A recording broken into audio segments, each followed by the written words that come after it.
across our state, urban farms are thriving. And these neighborhood gardens are growing a lot more than food. They're growing community, urban agriculture, and healthy living on this edition of Connected Colorado.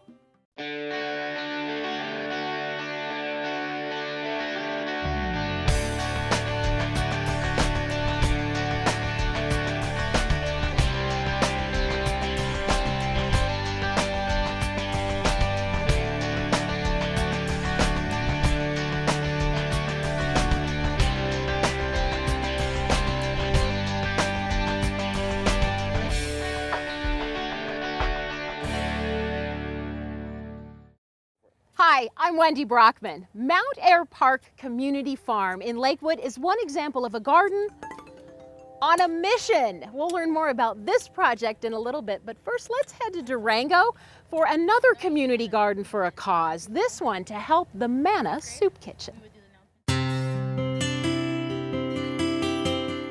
The Garden Project of Southwest Colorado is a local nonprofit. We've been around since 1998 and we are helping to grow a healthier community, one garden at a time. At the Manna Garden, we are growing food directly for the soup kitchen. It's one of the few soup kitchens in the country that actually has a garden on site. It's an amazing opportunity just to provide incredibly healthy and nutritious food to a food insecure population within our community. The garden used to be in between the culinary school and the kitchen, and it was in 2004 is when they first established that garden there. And over I would say the last 6 years, we've been able to move the garden out to this more open space to give us much more room. This space was at one point a dump, and it's gone through a few different changes throughout the years. The biggest challenge is the soil. We don't have soil, we just have shale and rock. So it's been a real challenge to either dig out beds or build raised beds.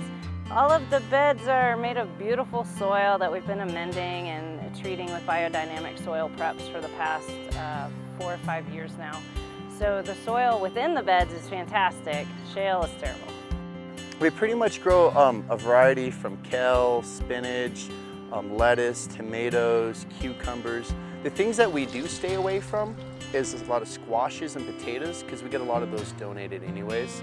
I think this is going to be the year of the tomato. We just put the hoop house in and we've got a lot of tomato plants out there, and we have a really beautiful space to grow them in brand new beds as well. So year of the tomato, I hope. Today we're looking at some bok choy. Bok choy is a wonderful vegetable that's mostly used in Asian dishes, but you can use it as lettuce. It tastes very good. You can even eat it raw. Every chef would love to be able to have this at his fingertips. You know, it's wonderful, the collaboration that we have with the Southwest Garden Project. This garden not only helps feed people, but it gives people opportunity, clients and volunteers, an opportunity to work the land. Who doesn't feel better if they contribute back a little bit in one way or another? For this garden to be able to not only provide food to the soup kitchen, to the culinary school, give the students in the culinary school an opportunity to work the land, give the clients an opportunity to work and volunteer, and then the community volunteers, it's huge. So it's multi-dimensional of what it does giving back to the soup kitchen.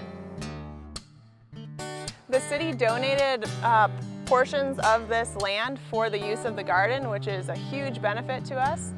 And we also received a block grant from the City of Durango this year in order to expand the garden, grow more food, involve more people, offer internships for at-risk teens, and offer a free produce stand called the Manna Market just this year.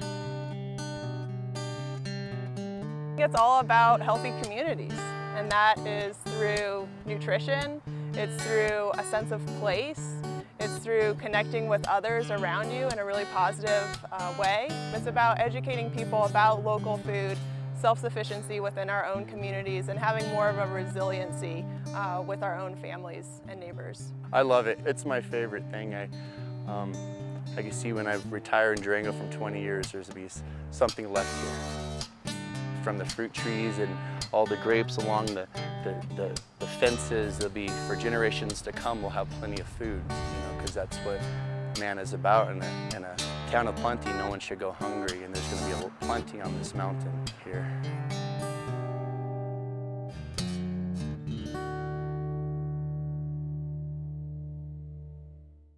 A great collaboration happening in Durango. And speaking of great collaborations, I'm here with Katie Hushaw at Mount Air Park Community Farm.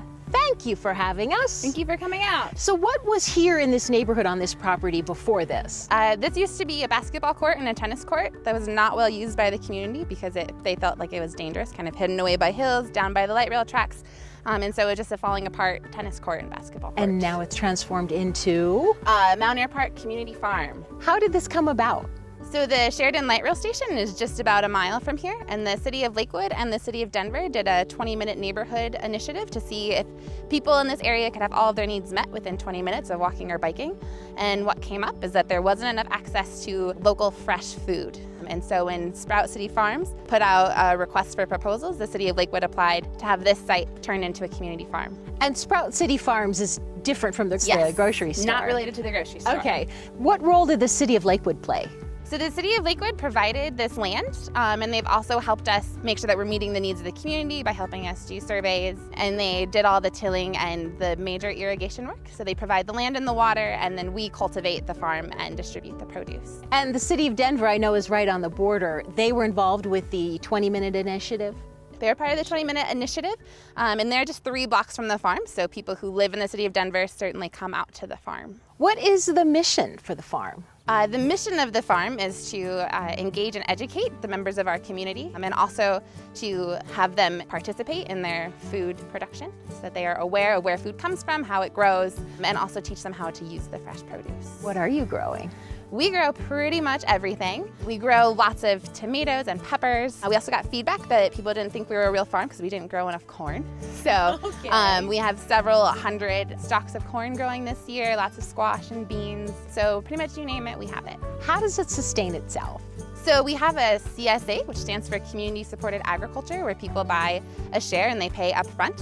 And the money from that CSA share supports the farm operations, which really allows us to donate our produce. So we donate about 20% to Mount Air Church Food Bank, and then we have the rest of the food is sold through donation-based farm stands in the neighborhood. Nice. We've seen a lot of volunteers show up today from different groups.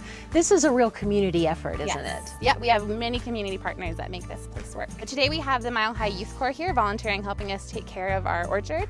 We partner with 40 West, which is the arts districts off of Colfax, who help us do art projects all over the farm and engage the community so that they really have a mark on the place. We also partner with a project called Thrive, which is the Urban Pollination Project and Tico Tea Company, and they have beehives on the property that are educational and also provide beneficials for our farm. The City of Lakewood obviously provides the land and many other services for us. Colorado Construction Institute helps us build our sheds. Warren Tech as well, an educational vocational high school. What is unique here? I think it's unique because we are in a relatively low income area and we make fresh food available to people. We have outdoor musical instruments that really draw people into the farm. How does that work?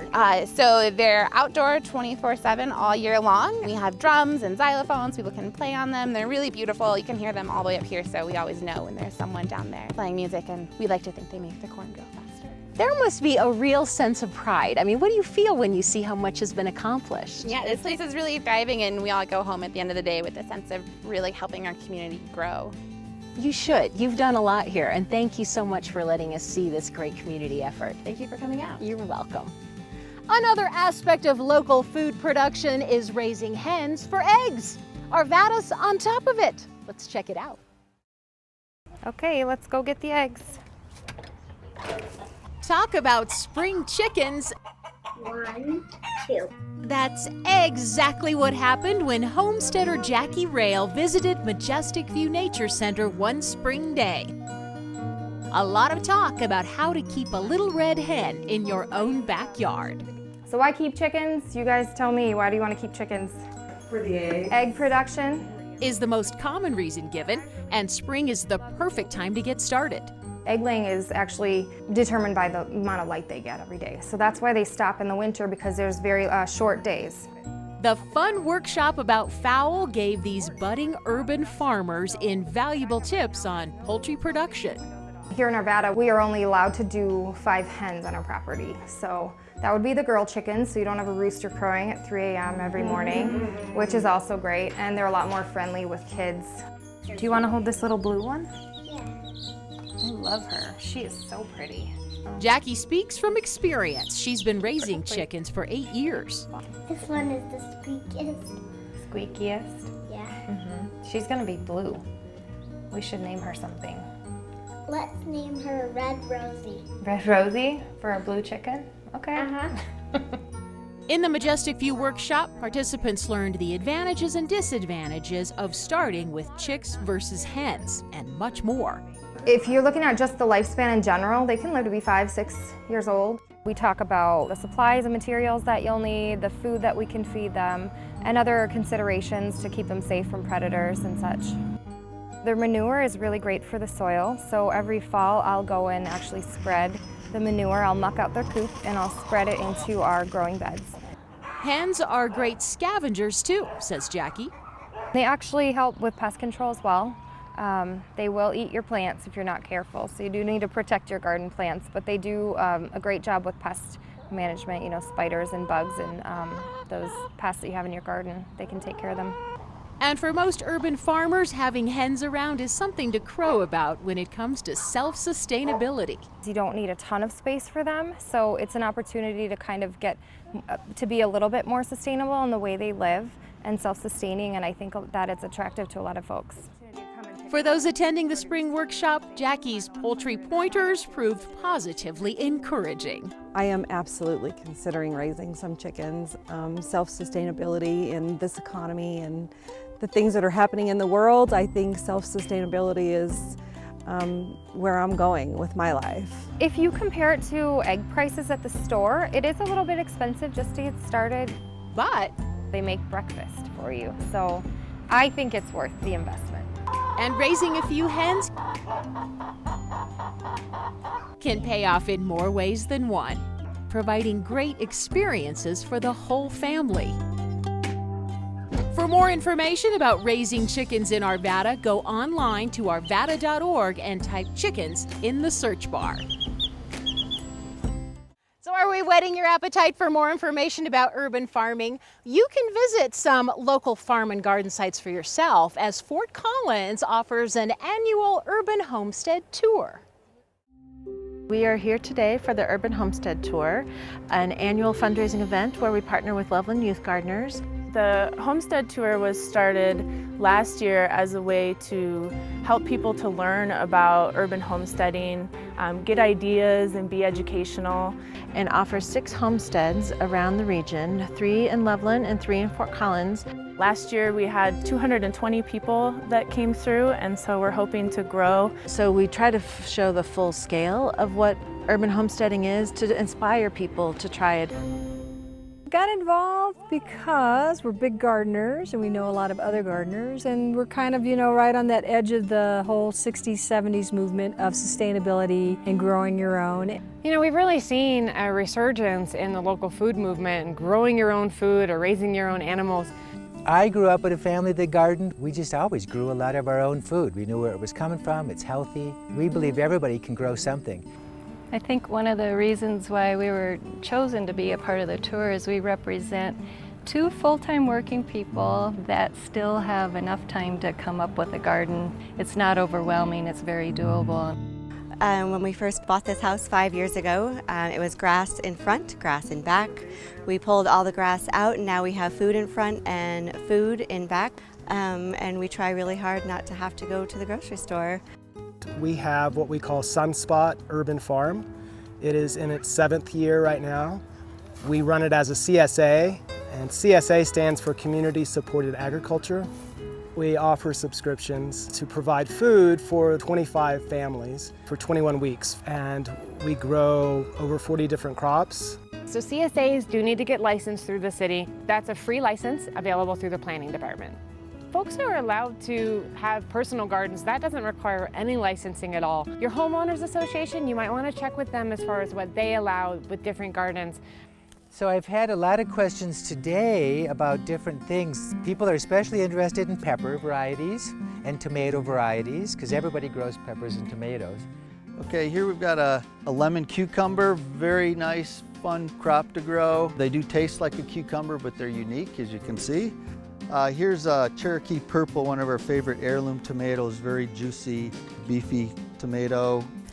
We're limited on space, so we're constantly flipping beds. This bed has seen 3 crops. This is our back garden where we have horseradish, dinosaur kale, peppers, broccoli, cabbage. We've used every square inch. There's a rule in the garden too, it's called the 5-second rule. If you eat something within 5 seconds, it's never gonna be fresher than it is right now. That might have been 7 seconds, but it was good. So this is our compost pile. This is the heart of our farm. This is where everything gets eaten if it's not eaten by human beings. So all of the biomass, and there's a lot, it all goes into this pile and it all gets digested really quite quickly by microbes. So these are reclaimed bricks from the Fort Collins Creamery building when it came down. We were fortunate enough to convince the foreman to let us fill our car up and brought a couple of loads home. Another thing we repurposed are these old bicycle wheels, and you just put welded wire around them and use the wheel as your frame in your guide. Wire them together and stake them with some wooden stakes and make a great tomato cage. So most of the plants that we have in the backyard here are pollen sources for the bees that we have. We have 2 beehives. This is a rabbit brush. That's a very good pollen source because there's a lot of food sources for bees that are better than others, and this is a really great one. So I try to keep it so something's blooming all year long. Basically, if you have bees, this is what they do most of the time. They're in the hive at night, they come out in the morning, and they're gone almost all day. And they do literally fly in a beeline. That's why that saying is, I'm gonna make a beeline, because they go straight to where they want, and then they go straight back to the hive once they've got they collect water, pollen, and nectar. The only thing that you'll notice is different was when all the babies are born, they'll all come out of the hive and they'll fly in circles around the front of it because they're trying to get a picture of their house, and they'll remember that forever. They're a little bit protective of their honey store in the fall, and in the spring you can work back there and they'll be flying all around you. They don't even care. Last year we did extract about 60 pounds of honey. We gave to friends. We still have a little bit left from them, so we enjoy that. There is not a license that's required to raise bees within the city of Fort Collins. There's just specific requirements around setbacks from your neighbor, the number of hives you can have based on your lot size, and all of that's covered in the FAQ document that's available on our website. Hello girls, company. We got them as chicks. We've had the barred rocks before, but it's our first year with a speckled Sussex. We've got 2 bucks, 2 buff Orpingtons, and no roosters, too noisy for us. 2 Americanas. I love the Americanas. They lay the blue and the green eggs. If we come around the back, I can show you where we get the eggs. And this opens up, and we have eggs. The Americana lays the bluish green, so it's like automatic Easter eggs.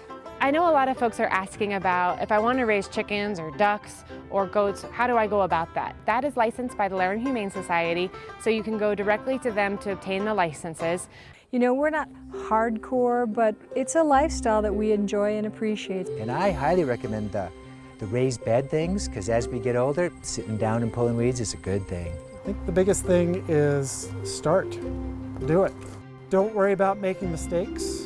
Why have a bunch of lawn when you can have something like this that provides food for the table? It's a great way to spread the word about sustainability and showing people that even in the city with a small amount of room, there's really a lot that you can actually do, not just for yourselves, but for your neighbors and everybody else in the community.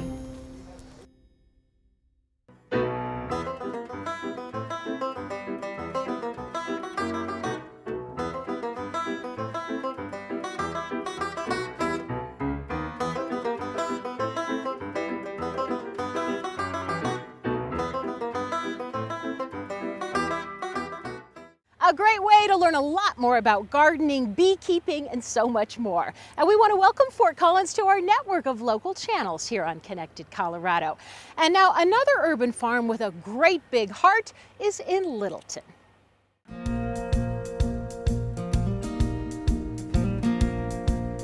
It's been around for 30 years. In Colorado, it's very difficult to garden. It really is. You have such extremes. Late springs in the first place, short falls many years, early snows, hailstorms, hot weather followed by a day of very cool weather, and that's hard on plants. So I like the fact that we can be in here all year.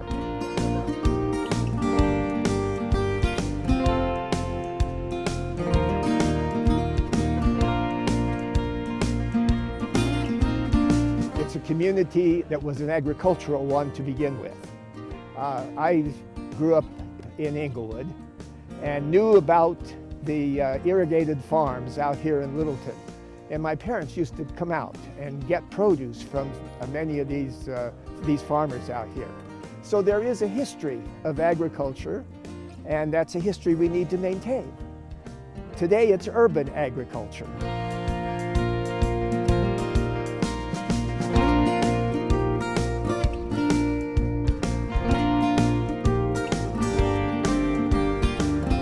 We started here 4 years ago, and so this is our 5th year, and we have grown 5,000 pounds of produce that's all been donated to local food banks. So we have cucumbers, we do winter squashes, we have zucchini, which is always prolific, we have eggplant and beets.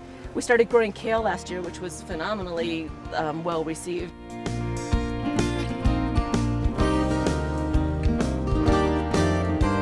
Over the course of the years, we've changed. I think we've done 4 or 5 different food banks, and they're just so grateful to get fresh produce. It's organic, it's locally grown, because a lot of the food bank food is processed, and they don't get a chance to hand out fresh produce. So they are just infinitely grateful.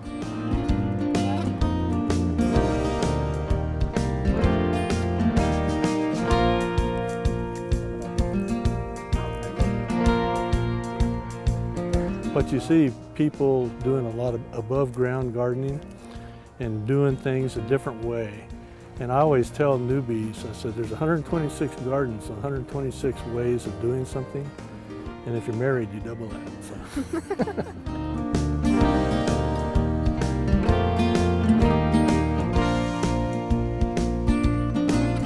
It just builds such camaraderie within the community, people that you never would have met before you come together with and you build friendships with them. We're just rediscovering the fact that you can be pretty self-sufficient even in the city, and it doesn't take an awful lot to get into the ground and produce a tomato and produce a pea and produce some lettuce in the spring.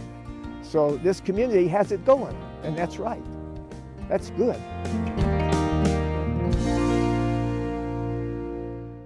With all this healthy food, we wanted to show some more about healthy living. Certainly getting out and enjoying our amazing state parks qualifies for that. Some libraries are helping make that happen for Colorado residents. Let's head to Aurora to check it out. It's Saturday morning, and instead of hitting snooze, you decide it's time to start your weekend off the right way. Cup of coffee in hand, and you're ready to go.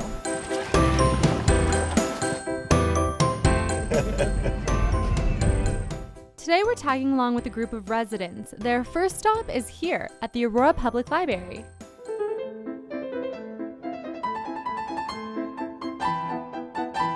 But not to check out books.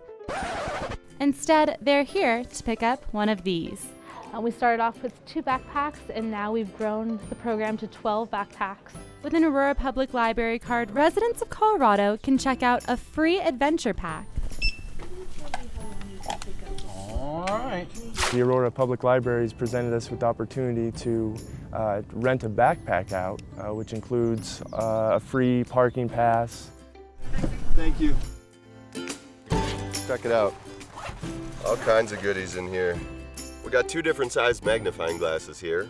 Got some compact binoculars, so when you get out here, you can take a look at the wildlife and not have to get too close. The backpacks are part of the Check Out Colorado State Parks program. The program started by the Colorado State Library in partnership with Colorado Parks and Wildlife, and people are able to check out a backpack and get into any state park in the state for free. Today, these residents are exploring Cherry Creek State Park. Let's hit the trail. It's a great experience for everyone. We've really enjoyed it so far. We're inside for so much of our lives. I think it's crucial, and I just love it out here. I can't get enough. So, whether you're looking for park information, We have lots of great maps here, animal identification, flora identification, birds, a camping guide, or just looking to save some money. A lot of our patrons, from the feedback we've received already, have said they wouldn't have been able to afford to go to the state parks without this program. So we're really helping all of our patrons expand their horizons and experiences and be able to experience the beauty that is Colorado. Thanks a lot. The Aurora Public Library has you covered. For Aurora News Weekly, I'm Christina Savon. For more fun, adventure, and healthy living, Broomfield has a challenge for its residents. 100 miles of trails. Are you ready? Go out and enjoy the second annual Broomfield 100.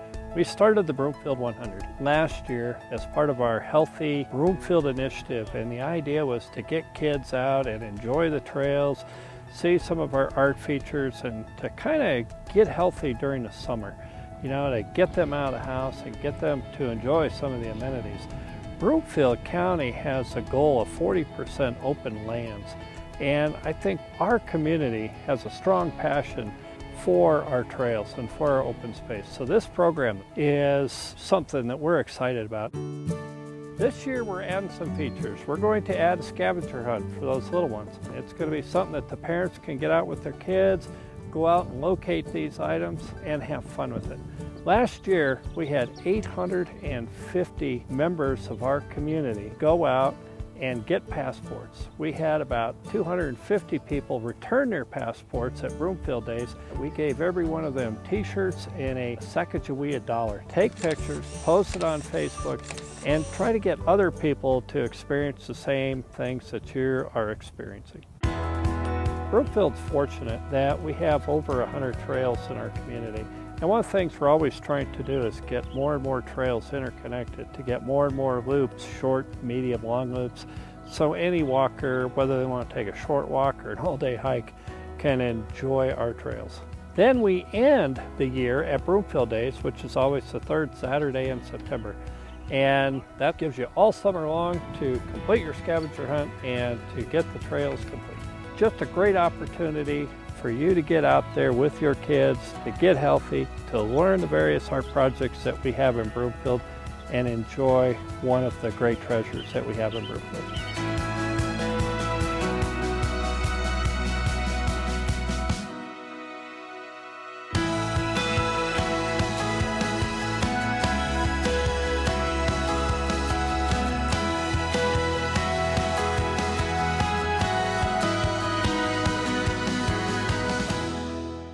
Healthy living, healthy foods. Nothing beats fresh produce, and it doesn't get fresher than this. Thanks for watching this edition of Connected Colorado. I'm Wendy Brockman. We'll see you next time.